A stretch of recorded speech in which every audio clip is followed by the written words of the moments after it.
turned 60 this summer. You've turned 60 this year. Let's just start a little bit with transitions. Transitions. We all go through lots of transitions in life, but you've been through some big ones. I know people have asked you a lot about, okay, what was it like to transition into the White House? But what I really want to know is, what was it like to transition out?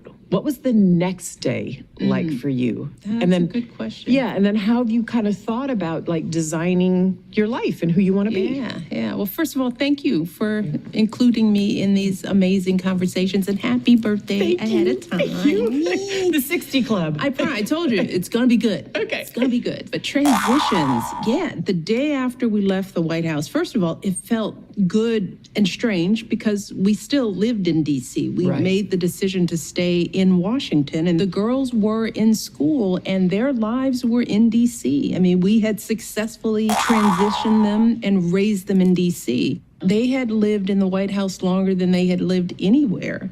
So I didn't want to make a transition for them just for another year or so. And I knew when Malia would want to come home for breaks, she'd want to come home to her friends. So we stayed in D.C. So it was strange.